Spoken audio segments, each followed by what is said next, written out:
through the new emerging teacher cadre, KVEC's version of least restrictive environment. Have with me today Brenda Combs. My name is Denny Paul May, and we'll be talking you through the IEP section of the least restrictive environment, what the Iep Guidance Document has to say about that, and then also how we've placed that within the Iep Coaching Tool, and just look at some particular topical information that goes along with that, and just some thinking that goes behind that as we look at this important topic. It is one point of emphasis when KD looks at the record review.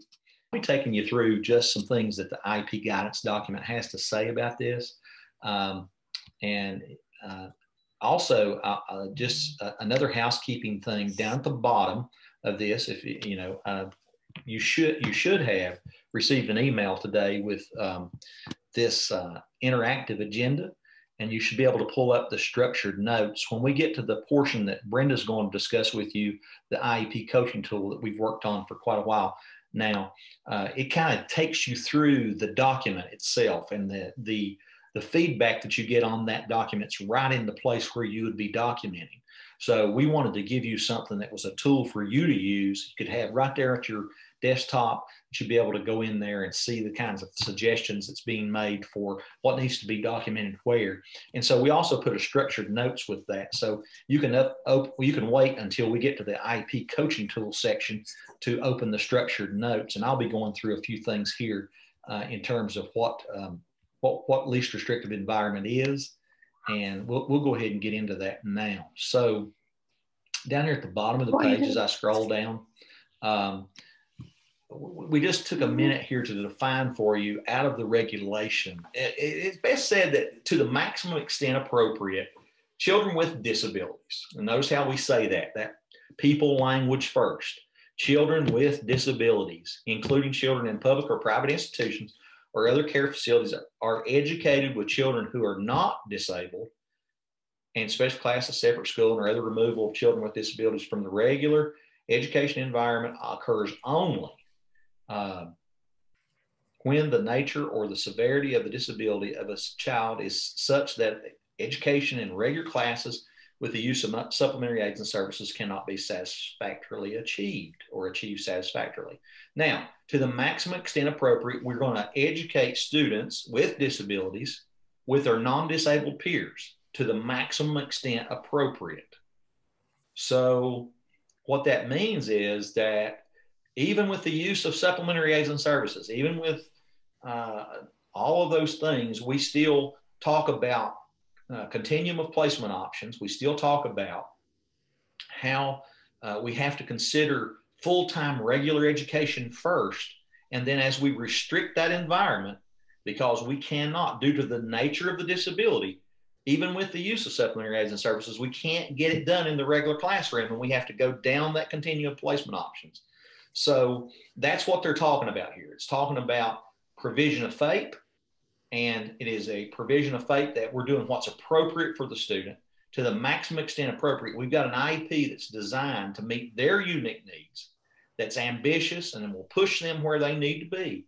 But yet we consider all the things that a placement might be appropriate for that student and what that's going to entail. So we try to get it done in the regular classroom. And then as we work our way down the continuum of placement options, we then have to give some reasons why we're further restricting that environment and why we cannot, what it is about the nature of the disability that's going to force us into possibly restricting that environment, maybe going to, like the next option down would be regular ed with co-teaching, and then the resource room, and then possibly the home hospital, or possibly a placement in a facility.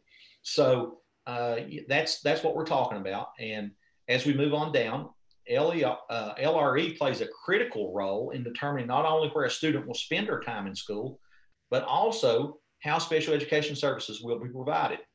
So specifically, the LRE requirement within IDEA necessitates that students with disabilities receive their education alongside their peers without disabilities to the maximum extent appropriate. Students should not be removed from the general education classroom unless learning cannot be achieved with the use of supplementary aids and services. As you restrict more in the environment, you have to explain more as to why the disability is keeping that student from being able to be in the regular environment more. And then you list reasons why. The record review document is very clear that you have to list reasons as to why you are choosing that placement option for that student. What is it about the disability that they must have it delivered in this particular capacity? Now, I just put up a graphic to kind of let you see the different placement. The LEA, the local education agency, has to have all of these placement options made available. They cannot make placement decisions for IEPs based on their convenience or based on not having a teacher or based on not having the facilities or not having the proper schedule or not having enough people to cover everybody, that kind of thing. You cannot restrict it because of that. It has to be based on that student's disability and their individual needs. So when you look at this, you see that the general education is the least restrictive environment of all of them. But as you move down, it becomes more restrictive. So the more restrictive, the more you've got the weight is on your shoulders to document as to why and give the reasons why it has to happen in that way. And so the Iep coaching tool, or the Iep Guides Document, has some something to say about that as well. And I pulled up what it says in the regulation. You can see the regulation. The Kentucky Administrative Regulation is in red. And you can see that, again, it says that same thing: to the maximum extent appropriate, students with disabilities are educated with students who are non-disabled. And then it goes on with that definition. I'm not going to read that again to you. But then the ARC must consider the continuum of placement options that we just showed you on that graphic to meet the needs of students with disabilities for special education and related services. The continuum includes instruction in general ed with co-teaching, special classes, resource or self-contained settings. This is another way of saying it. This is straight out of the Iep Guides Document. Special schools, home instruction, or instruction in hospitals and institutions. Now, it also says some things about the LRE. It says that the LRE has to be determined at least annually. It's based on the student's IEP. It's what the student needs. And it's as close as possible to the student's home. Unless the IEP of a student with a disability requires some other arrangement, the student shall be educated in the school that the student would attend if non-disabled. Districts shall not move students to a school that is not age appropriate based on administrative convenience. I already talked about that a little bit.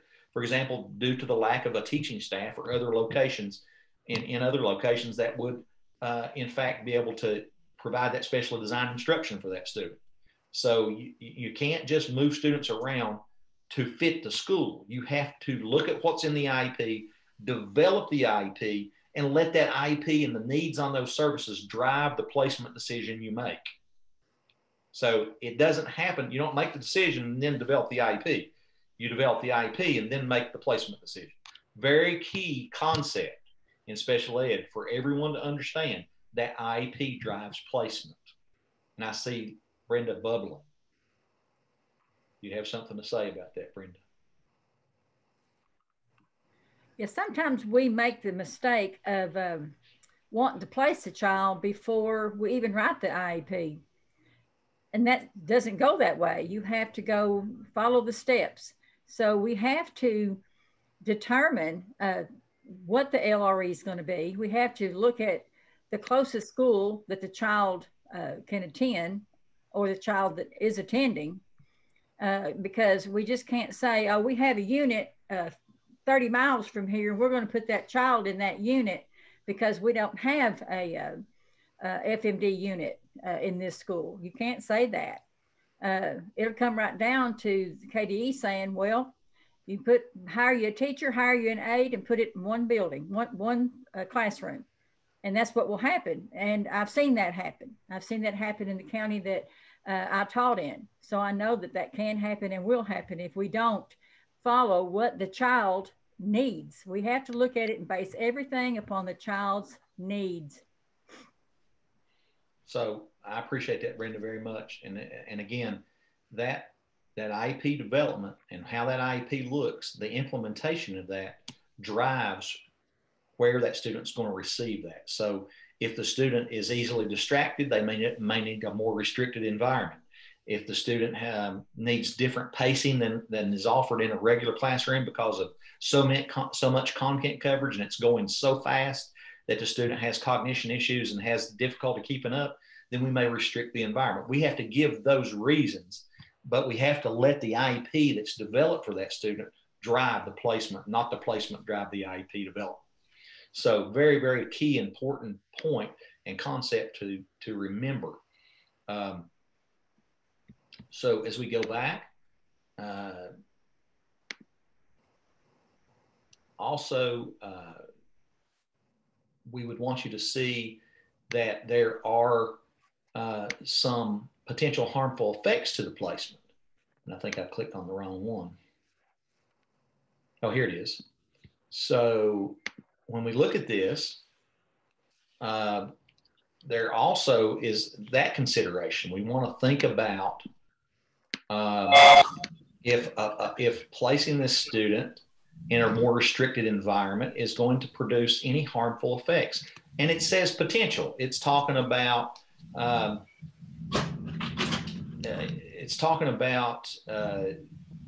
describe how the current services are limiting the students' access to their non-disabled peers. So that's something to think about. As we further restrict, it appears that there may be more potential for a harmful effect of that placement. And we have to address that within the confines of the conference summary. It's right under the placement options. So you would be looking at that to see, we don't just describe the service, but we describe how those current schedule limits access to the least restrictive environment is limited. And how's that going to maybe possibly, potentially be a harmful effect on the student's education, on their socialization, on their functioning, all those things. We have to take all that into consideration. So, and here's some examples. The amount of contact socialization opportunities with non-disabled peers. That could possibly, as we further restrict the environment, that could possibly be a concern. Missed general education instruction taught by content specialists. That could be a concern. And these are potential. They don't mean that just because you restrict the environment, it impacts the students all the same. So you want to be careful not to document it the same for everyone. We want to be careful just to think about that particular individual student and how that placement, it could possibly cause a harmful effect. Rate at which the student can earn credits for graduation, lack of exposure to appropriate behavioral models from peers.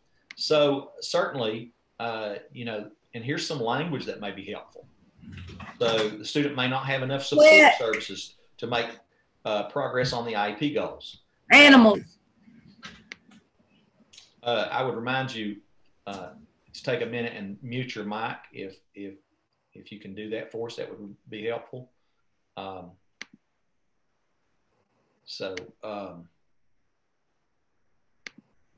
At any rate, we're talking about the language that might be useful in helping to document the possible potential harmful effects. Student will have limited opportunities for instruction and socialization in the general education setting with non-disabled peers. How's it going to affect their life skills? Will they have limited opportunities for contact socialization? So here's why, why does the student need these services? Why did you select it? What you always presume that the placement should be in the general education classroom first, and then provide justification and reasons why you're restricting, and then think about the possible potential harmful effects of that placement.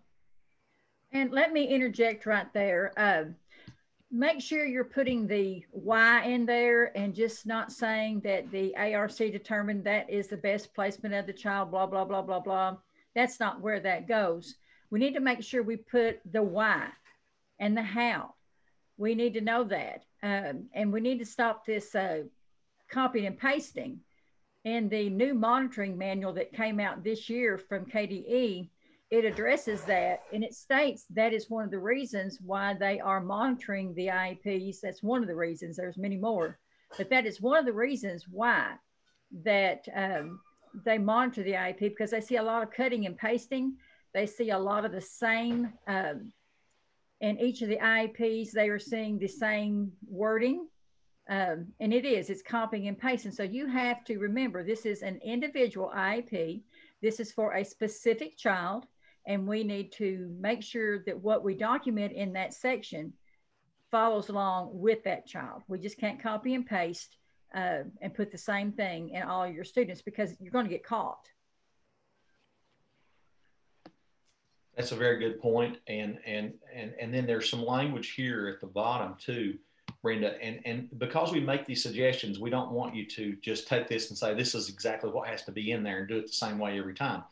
One of the big keys is when you're looking at those reasons, what's the data say? What does the data say about their learning?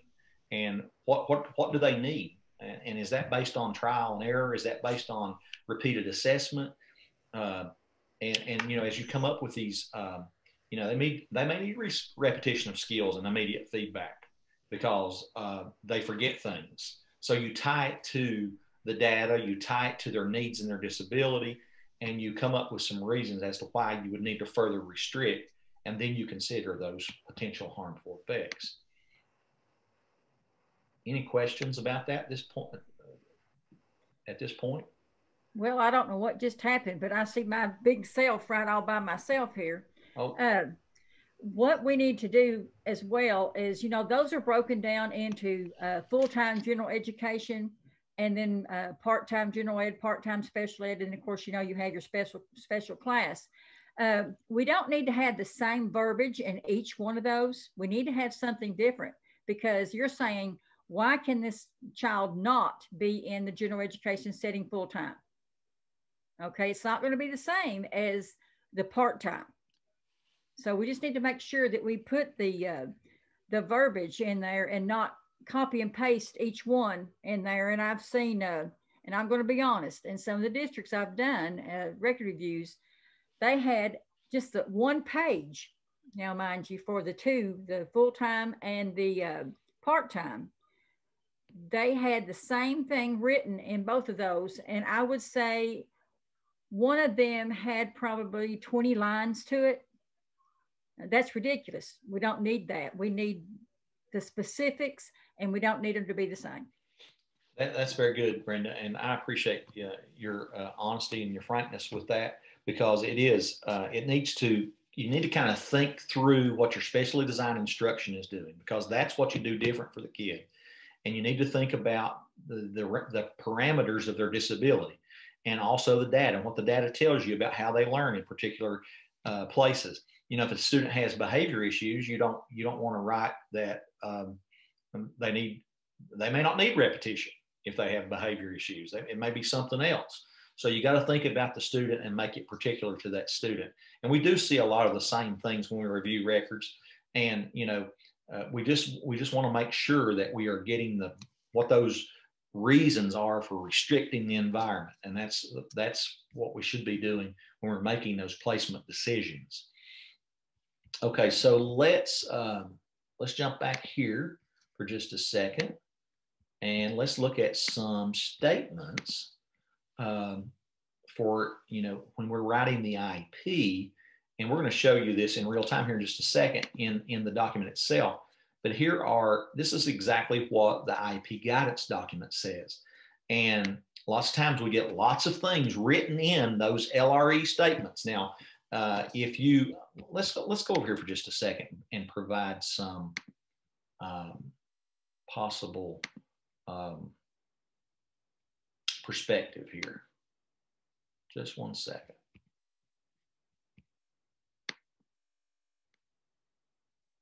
As we go down here to where we would be doing this on, this is the guidance. This is the Iep coaching tool that Brenda's going to talk to you about. But I want to just show you where we're talking about. We're going to bounce back to the Iep guidance document for just a second. But when you are getting ready to document here, and I did have this bookmarked, but something happened to it, so it didn't go right to where I had it bookmarked. So I apologize for making you sick. But when we talk about least restrictive environment, we're talking about making that explain the extent, if any, to which the student will not participate in regular classes. And we get all kinds of things like the student may do this, or the student may have to run down the hall and be tested, or the student may be pulled out over here, or the student may need this, or student may not. We need exactly what you are doing with that student in concrete terms, not what may happen, because the State Department will tell you if you put may happen, they'll say they assume that it should happen. So you just got to think about those things. And so, and we're going to come back to this in just a second, but I just wanted to show you where we're talking about when we go into this language on the LRE statements. So let's open this thing up and look at it just a second. And this is some examples. And we always put in, when we review records and we come to the LRE statement, we have all this extraneous information that we don't need. And we know that you're doing that because you want to be as completely honest. You know, we mountain people are honest people, and we do a good job and we work hard. And we know you guys have a big job. We're not scolding you. We're just saying we don't need to put more in there than what is required. And we don't need to put things in there that may or may not happen. When we write a contract of an IEP, it needs to be explicit terms that a lawyer can't grab a hold of and say, well, you said it may happen here and it may not happen here. How many minutes you doing this? How many minutes you doing that kind of thing. And there's no subject verb agreement, if you will. There's no blending or matching of the statement to the services, and it'll get you in trouble. So we want to say these are the kinds of things that we need to be considering. Sarah will not participate in general education for language arts. She will receive language arts instruction in the resource room. Or the second way of doing that, you could put special education, language arts, general education, math, social studies, science, and related arts. That's an example. This comes straight out of the IEP guidance document. I think it starts around page 58 or 59 in the IEP guidance document. And I pulled this out for it so that you would be able to have it. And you see for student B, for a student that's going to be in the general ed classroom with co-teaching, and SDI, specially designed instruction. We use a lot of acronyms in special ed, and you got to learn those acronyms.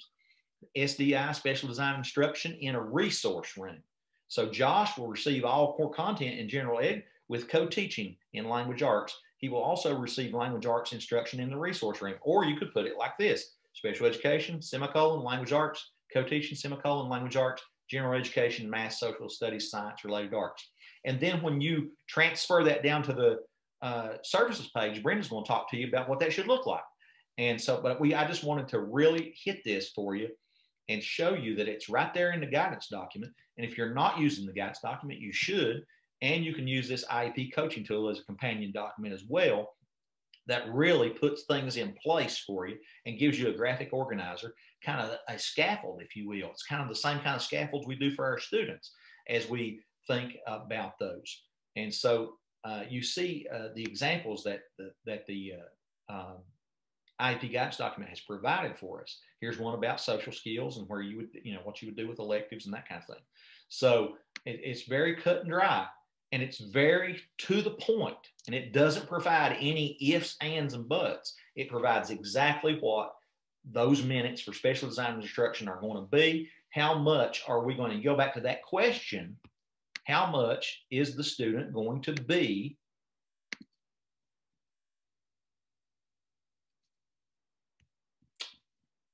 taking just a second here? How much is the student going to be in the, get down there to it. I promise I had it bookmarked. How much are they going to be in the regular classroom? How much are they going to be in the resource room? What's the situation going to look like? So without further ado, I'm going to turn it over to Brenda, and Brenda's going to take you through. This is our Iep coaching tool. It is somewhat released. We're using it. We still got some things to sure up on it. So if you find something wrong with it, you can let us know. But as far as this section is concerned, we've done the job with it, and I'm going to let Brenda talk to you about this. LRE is very, very, very important. And I'm not saying the rest of the IEP is not, but when you come to try to place a child, you know, we're looking at the LRE, and it drives the IEP. So when we're looking up here at the LRE and the general education, and if you'll see on the very end of that sentence, it says content area. What we find when we do record reviews is sometimes the content area is not listed, and that's what gets the non-compliance. So what we need to make sure is we need to make sure that we have in the LRE statement that's above the type of services there, that you have the content that the child is not going to participate in the regular education class.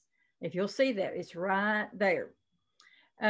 So you drop down in that box and you're explaining that. So in this one, it says, you know, for a student who receives all or most of the core content in general education, then, you know, you may just want to state that they participate in the resource class and in the content class. It may be math, it could be ELA.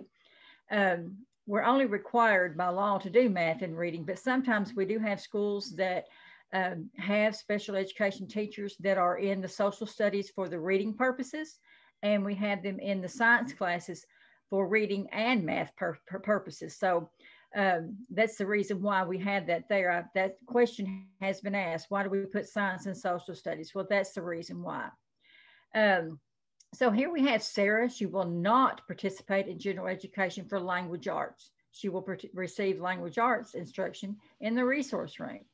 So they're stating that. They're stating language arts is that content area, and it's not going to be in general ed. It's going to be in a resource classroom. And like Denny Paul said earlier, a different way to write that is just to write special education and then write out the classes that they're going to be in special ed, and then the classes are going to be in general ed. Then we have another example there for a student who receives instruction in the content area in the general education classroom with co-teaching and STI in a resource room. So here we have Josh, and he is receiving language arts and social skills in the special education classroom. And then he also is going to have language arts, math, and social skills in a co-teaching setting. And we need to remember anyway, the social skills is going to have to be throughout the day in all the classes, if you want to be honest, because that's where a child learns those skills, and they practice those skills in the other classes other than your resource room.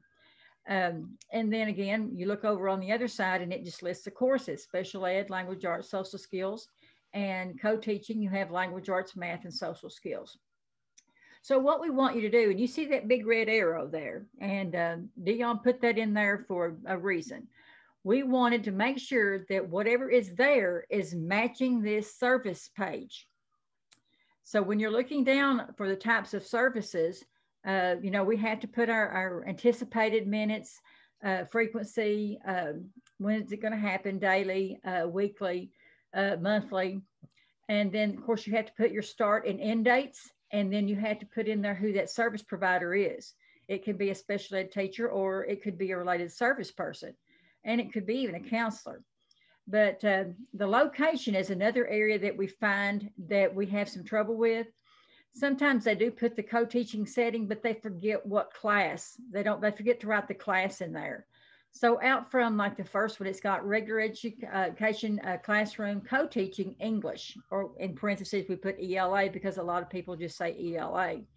And then it states that we're going to have regular ed classroom co-teaching in math, and regular ed classroom co-teaching with social skills. And then here we go with our resource classes, that we're going to have ELA in a resource class, and then we're going to have our social skills in a resource classroom. And then when you look at those anticipated minutes, if you're in a resource classroom, you can count all the minutes. So if your resource classroom is a 55-minute class period, you can put 55 minutes, but you can't do that in co-teaching. Why? Well, you might have 6 to 8 or more students in that classroom, and you have to provide specialized instruction to all of those students. They should not be in one group, so they should be spread out in the room. You're not going to have time to spend the whole entire class period with one child. So you're looking at the IEP, you're looking at the child, you're studying, trying to figure how many minutes that child might need during that class period. and you have to break that down.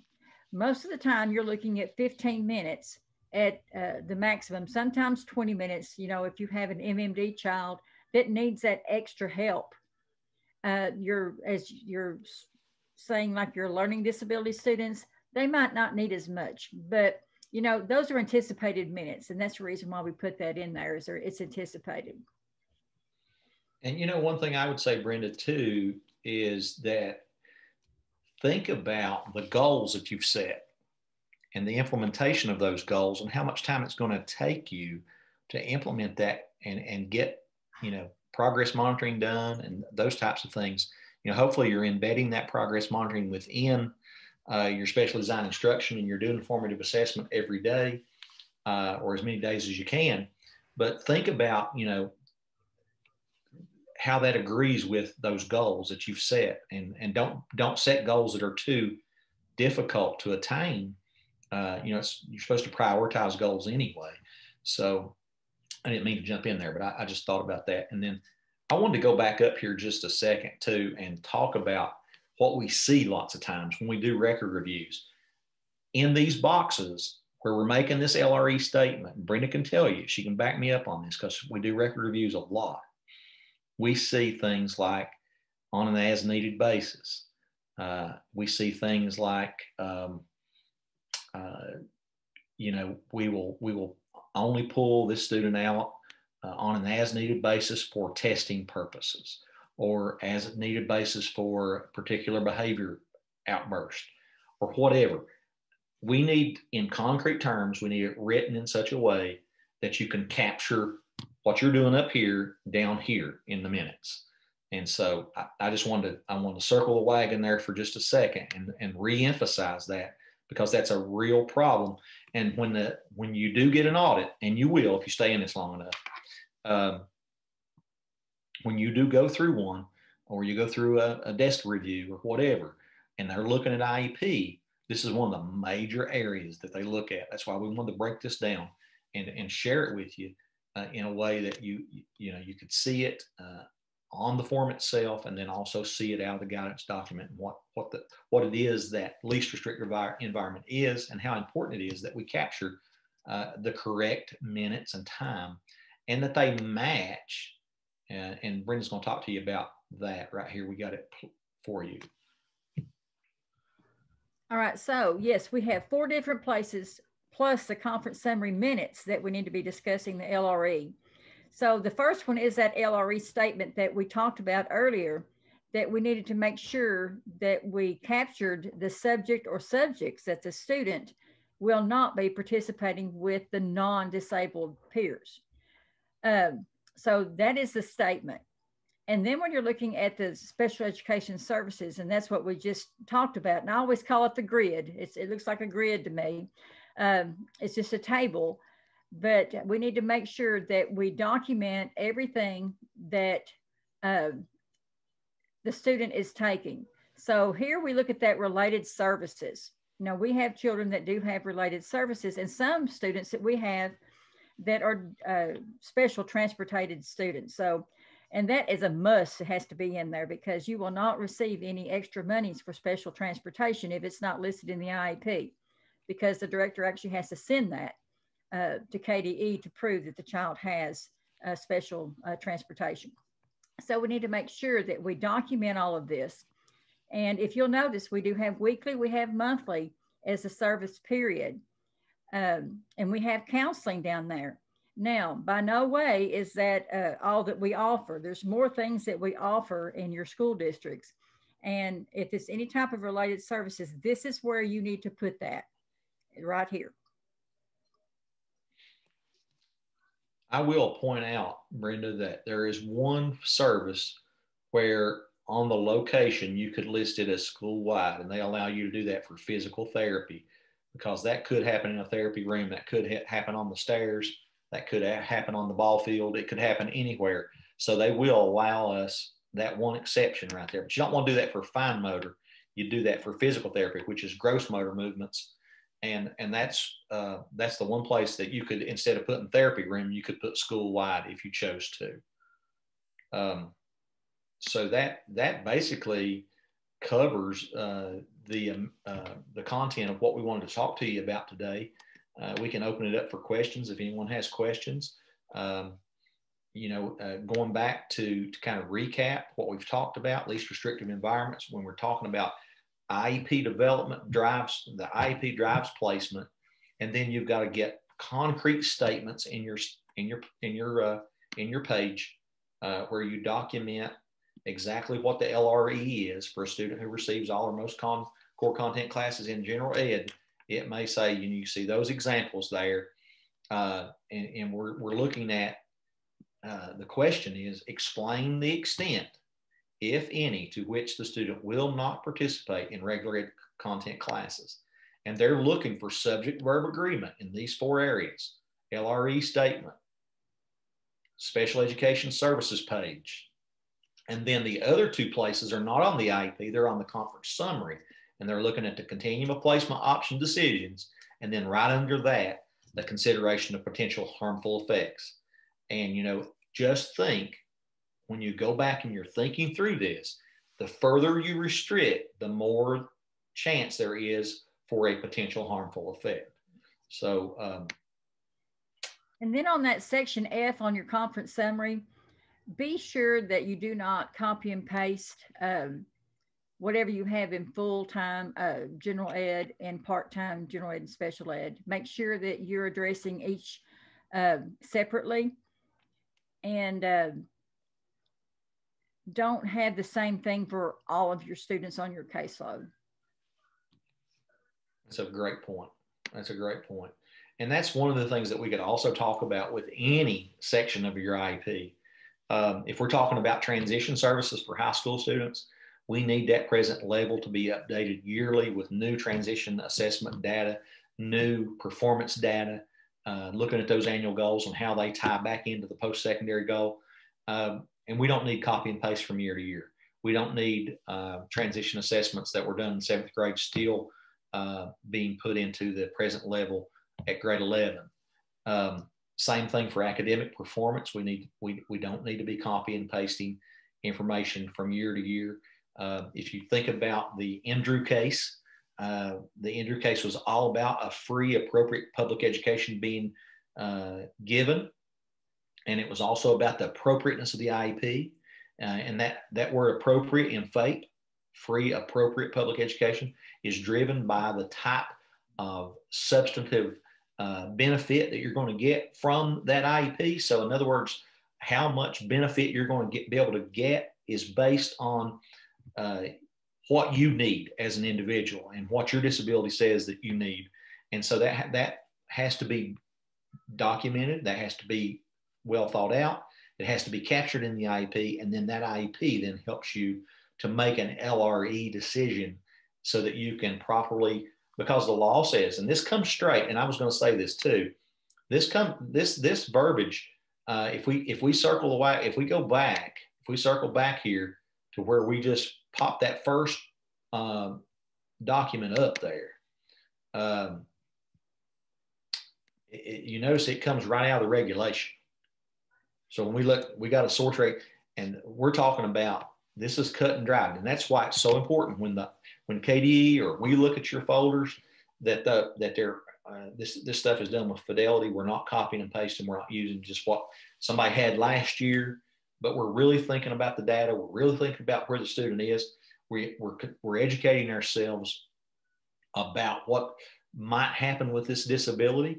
We need to know what strategies work with this disability, and we need to be able to talk about it with parents in a professional manner, so that we can say, this is what we're doing for the student, and this is why they're getting special ed, and this is why special education is special, and why it's intense, and why it's different than what you would get without a special education teacher. So that's all part of becoming a special education professional, understanding the disability, how that applies to the IEP. And so copying and pasting is easy to do, but it gets you in a lot of trouble. And like I told them, I was reading through the monitoring manual a while back when it first came out, and that was one of the areas that was first listed that they discussed, and said that the state of Kentucky is having an issue with. So it's not just in the KVAC region, it's all over the state of Kentucky. We just need to make sure that we change our ways if we're doing something wrong, and to do it right. And it don't take that long to fix things like that. And if you keep your IEP tool or your guidance document by your side as you're writing your IEP, and having your conference with your ARC members, you will see that it will go quicker. You'll have it right in front of you, and just take your time and don't be in no hurry. I know that sometimes we do get in a hurry because it's like we've got a class next period or whatever. But folks, KDE as well as OSEP says, you know, if we're going to have an ARC meeting, we're going to have an ARC meeting. If it's going to last 6 hours, it'll last 6 hours. And I have sat through one that was 4 hours long, and it wasn't any fun. But by law, we have to sit through them until we get it done, and everybody's happy. And the main thing is that the student is going to receive what the student needs to be successful. Just think about that phrase, to the maximum extent appropriate. That really helps us think about we're doing it as much as we can possibly do it, but also taking into consideration the individual needs of the student. You know, we have a twofold charge in special education. We have big jobs as special educators, and we realize that you have difficult jobs. But, you know, we work on gap closure by working on those discrete skills. We work on transition services, and we also work on providing access to the general curriculum.